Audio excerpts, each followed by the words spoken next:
नमस्कार। स्क्रीन पर कृष्ण की ये जो तस्वीर है, ये सिर्फ एक पेंटिंग नहीं है, बल्कि एक पूरा अनुभव है।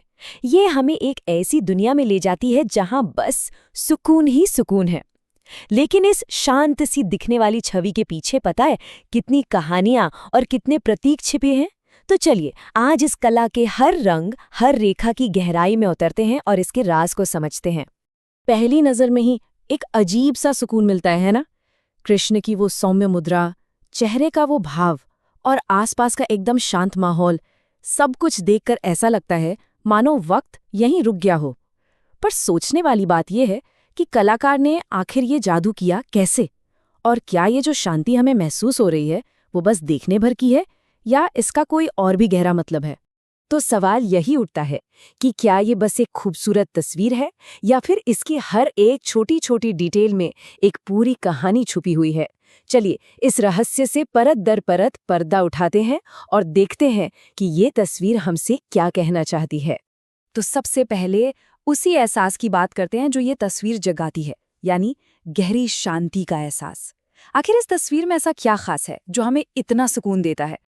देखिए, ये सिर्फ एक शांत सीन नहीं है। ये एक ऐसा अनुभव है जो देखने वाले को जैसे अपनी तरफ खींच लेता है। कलाकार ने यहाँ पर बहुत ही सॉफ्ट रंगों और हल्की रोशनी का इस्तेमाल किया है। मतलब ऐसा लगता है जैसे हम इस दुनिया से कहीं परे किसी दिव्य जगह पर पहुंच गए हों। और यही शांति हमें रोजमर्रा की भागदौड़ और चिंताओं से कुछ पल के लिए दूर ले जाती है। अच्छा, अब जरा कृष्ण की इस दिव्य छवि पर ध्यान देते हैं, उन चीजों पर जो उन्हें इतना अलौकिक बनाती हैं। चलिए एक एक करके समझते हैं कि यहाँ हर एक प्रतीक, हर एक सिंबल का क्या मतलब है। तो सबसे पहली चीज जो नजर में आती है वो है कृष्ण के सिर के चारों ओर बना ये प्रभा मंडल। ये जो रोशनी का घेरा है। कला की दुनिया में ये गोला हमेशा से दिव्यता, ज्ञान और पवित्रता का सबसे बड़ा सिंबल रहा है। तो ये प्रभा मंडल सिर्फ एक सजावटी गोला नहीं है। नहीं, ये असल में एक सीमा है, एक बाउंड्री जो कृष्ण को हम जैसे आम इंसानों की दुनिया से अलग करती है। ये उनके अलौकिक, उनके दैव्य रूप पर जोर देती है। अब उनके सिर पर ही दो और खास चीजें हैं। जरा देखिए, एक राजसी मुकुट है और उस पर सजा है एक खूबसूरत सा मोरपंख। और ये दोनों मिलकर ना एक बहुत ही दिलचस्प कहानी बताते हैं। देखिए, एक तरफ जो मुकुट है वो उनके राजसी वैभव को दिखाता है कि वो राजा हैं, और वहीं दूसरी तरफ जो मोरपंख है वो प्रकृति की सुंदरता, उसकी पवित्रता का प्रतीक है। तो ये क्या दिखाता है? ये दिखाता है कि कृष्ण में राजसी शक्ति और कुदरत की सादगी का एक कमाल का बैलेंस है। मतलब वो ब्रह्मांड के राजा भी हैं और प्रकृति के प्रेमी भी। अब जरा उनकी आंखों और चेहरे के भाव पर गौर कीजिए। वो एक शांत सी मुस्कान और सीधी नजर, ऐसा लगता है मानो वो सीधे हमारे मन के अंदर झांक रहे हों। ये कोई आम मुस्कान नहीं है, ये एक ऐसा भाव है जिसमें ज्ञान भी है, करुणा भी है और जैसे ब्रह्मांड के सारे रहस्य जान लेने वाली शांति भी है। अच्छा, कृष्ण की पहचान सिर्फ उनके रूप से ही तो नहीं है, बल्कि उन चीजों से भी है जो वो अपने साथ रखते हैं। तो अब जरा उन सिंबल्स पर नजर डालते हैं जो उनकी कृपा और उनकी शक्ति को दिखाते हैं। कृष्ण और उनकी बांसुरी, इन दोनों को तो कभी अलग किया ही नहीं जा सकता, है ना? ये जो सुनहरी बांसुरी है, ये सिर्फ एक म्यूजिकल इंस्ट्रूमेंट नहीं है। ये उनकी दिव्य शक्ति, उनके प्रेम और उनके आकर्षण का सबसे बड़ा सोर्स है। कह सकते हैं कि ये उनकी आत्मा की आवाज है। ऐसा कहते हैं कि जब कृष्ण ये बांसुरी बजाते थे तो बहती हुई यमुना नदी भी ठहर जाती थी। वृंदावन की गोपियां सब कुछ भूलकर उनकी ओर खिंची चली आती थी और पूरी की पूरी प्रकृति जैसे मंत्रमुग्ध होकर झूमने लगती थी। तो ये बांसुरी उसी दिव्य संगीत का प्रतीक है जो आत्मा को दुनिया के मोह से आजाद करता है।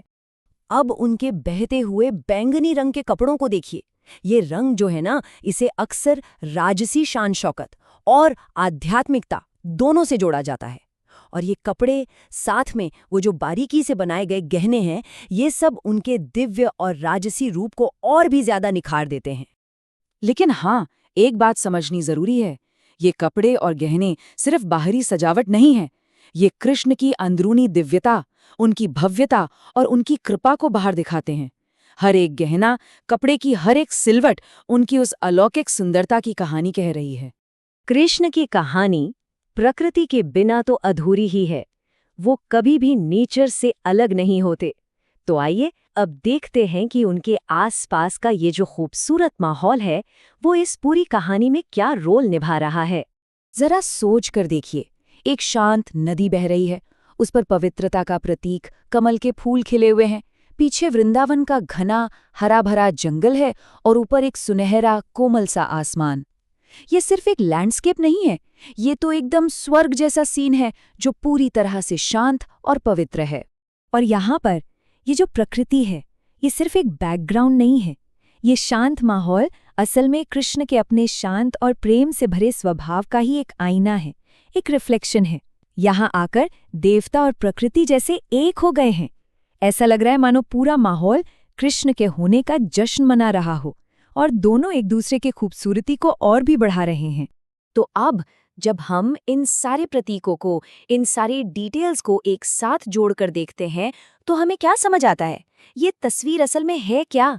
हमने देखा कि कैसे कृष्ण का दिव्य रूप, उनकी बांसुरी और मोरपंख जैसे सिंबल्स और ये शांत सी प्रकृति, ये सब कुछ अलग अलग नहीं है।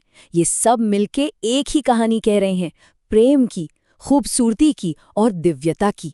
एक ऐसी कहानी जहां हर एक चीज दूसरी को पूरा कर रही है। और अब जब हम इस तस्वीर को दोबारा देखते हैं तो ये सिर्फ एक खूबसूरत पेंटिंग नहीं लगती, ये दिव्यता, शांति और आकर्षण का एक जीता जागता अनुभव बन जाती है, जहां हर डिटेल एक गहरी और पावरफुल कहानी कह रही है। ये सिर्फ कृष्ण का चित्र नहीं है, ये तो जैसे खुद शांति का ही चित्र है।